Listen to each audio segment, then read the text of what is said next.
Thank you very much indeed, Peter. I appreciate that very generous introduction. President Neville, Your Worship the Mayor, my parliamentary colleague, Dr. Lockwood Smith, former leader of the National Party, Jim McCabe. I should perhaps also acknowledge the ghost of an even earlier leader of the National Party, Rob Muldoon, who I suspect may well be lurking here somewhere. Distinguished guests and ladies and gentlemen, this is the second occasion on which I've addressed this club on the last Tuesday of January, and I very much appreciate your invitation. Soon after becoming leader of the National Party, I outlined my 5 main priorities. First, as a country, we must take vigorous steps to counter the long-standing relative decline in New Zealand incomes, which sees our per capita incomes now around $180 per week, or about $9,000 per year, lower than those enjoyed by Australians. The Labor government is doing nothing to bridge this gap, but is instead erecting barriers to faster growth at almost every turn. Second, we must deal with the fact that too many of our children leave school massively handicapped by illiteracy and innumeracy. Today's education system is failing many of our children, particularly the least privileged. If education is the passport to a better future, too many of our children currently have no chance of getting there. The Labor government is failing to deal with this issue and has made things worse by removing the elements of parental choice which the national government introduced during the 90s. Third, we have to face the reality that traditional Kiwi values are being destroyed by a government-funded culture of welfare dependency. National will stop communities wasting away on welfare. Sitting at home on welfare should never be an option, as the Labor government seems to believe. Fourth, we must deal with the issues of security, and especially the current half-hearted attitude towards enforcing the law in New Zealand. Under a national government, when people step over the line which marks the boundary between honest and criminal activity, between civilised behaviour and that which preys on the community, they'll be punished. Labor, by contrast, appears to be much more concerned with the rights of the criminal than with those of the victim. And fifth, the topic I will focus on tonight is the dangerous drift towards racial separatism in New Zealand and the development of the now entrenched treaty grievance industry. We are one country with many peoples, not simply a society of Pākehā and Maori where the minority has a birthright to the upper hand, as the Labor government seems to believe. Over the next few months, I plan to give a major speech on each of my 5 main priorities. But tonight, I want to speak about the threat which the treaty process poses to the future of our country. I'm focusing on this topic because just before Christmas, after Parliament had risen for the year, the government announced its foreshore and seabed policy, a policy with potentially huge significance for the future of our country. So let me begin by asking, what sort of nation do we want to build? Is it to be a modern, democratic society embodying the essential notion of one rule for all in a single nation state? Or is it the racially divided nation with two sets of laws and two standards of citizenship that the present Labor government is moving us steadily towards? The spirit of the Treaty of Waitangi was expressed simply by Governor Hobson in February 1840. In his halting Maori, he said to each chief as he signed, "He iwi tahi toto," we are one people. A number of issues flow from this. They are complex, highly sensitive, even emotionally charged. But I believe in plain speaking, so let me be blunt. Over the last 20 years, the treaty has been wrenched out of its 1840s context and become the plaything of those who would divide New Zealand from one another, not unite us. In parallel with the treaty process and the associated grievance industry, there has been a divisive trend to embody racial distinctions into large parts of our legislation, extending recently to local body politics. In both education and healthcare, government funding is now influenced not just by need, as it should be, but also by the race of the recipient. The Nelson Tasman Primary Health Organisation is a good example.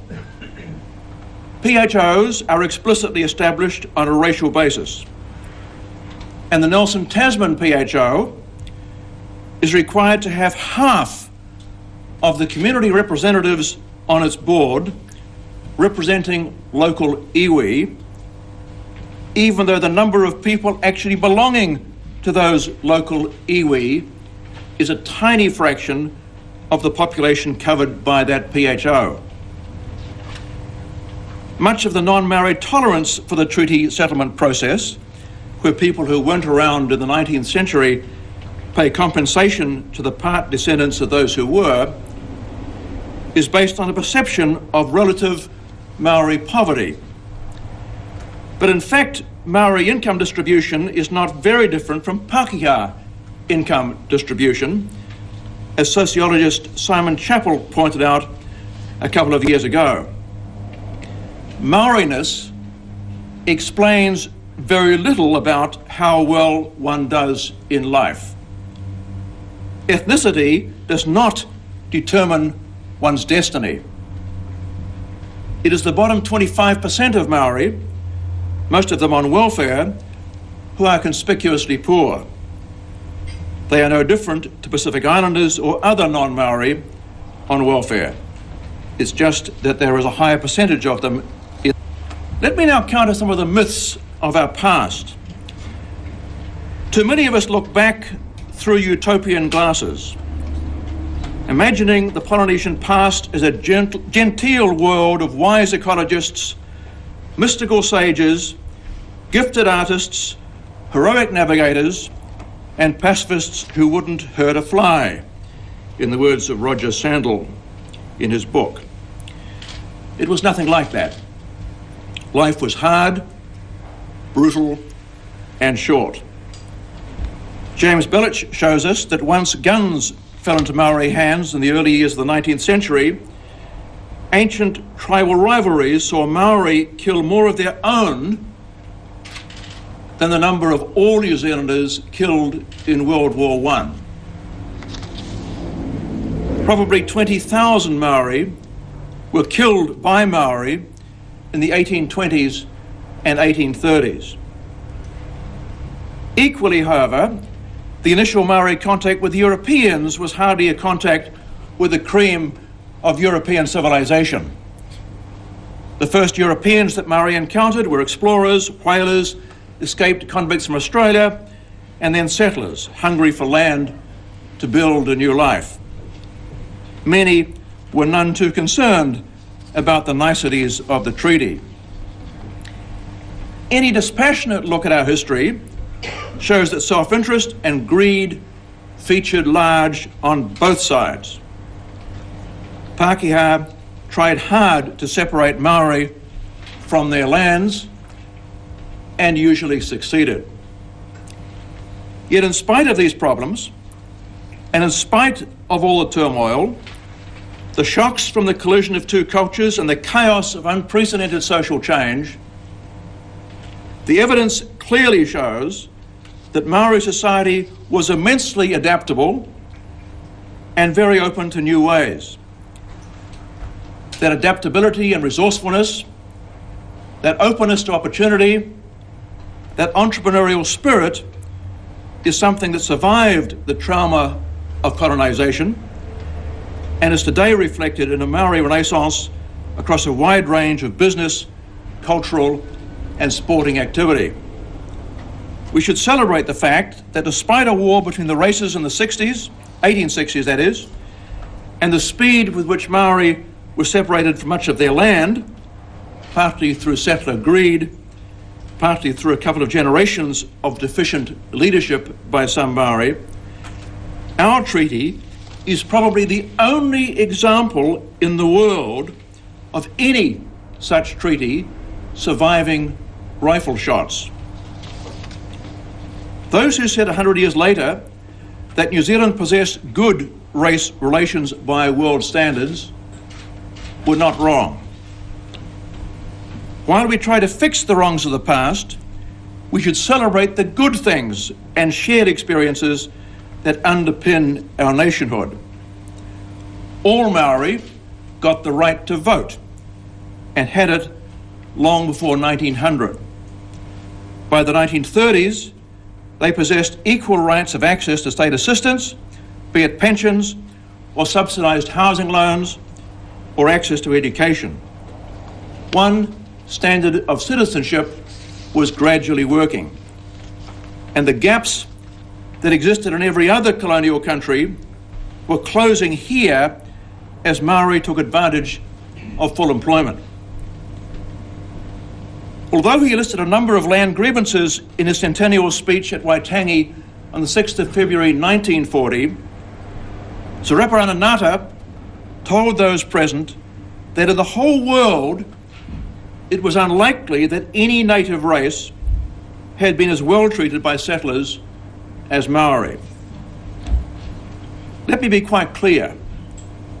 Many things happened to the Maori people that should not have happened. There were injustices, and the treaty process is an attempt to acknowledge that and to make a gesture at recompense. But it is only that. It can be no more than that. None of us was around at the time of the New Zealand Wars. None of us had anything to do with the confiscations.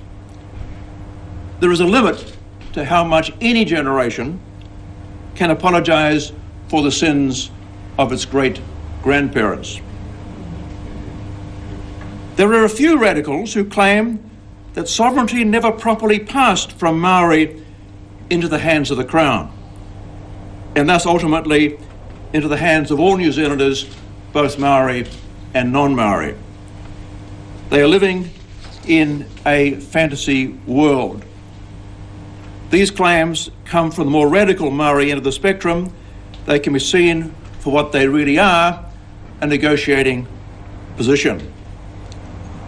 What worries me about the current treaty debate is that we find ourselves now at the beginning of the 21st century still locked into 19th century arguments. Too many Maori leaders are looking backwards rather than towards the future. Too many have been encouraged by successive governments to adopt grievance mode. I want now to briefly review the more recent history of the treaty process. We've moved from a badly drafted and ambiguous treaty document of 1840, a long period of colonisation, to an attempt to live by the simple principles that seem to underlie that document.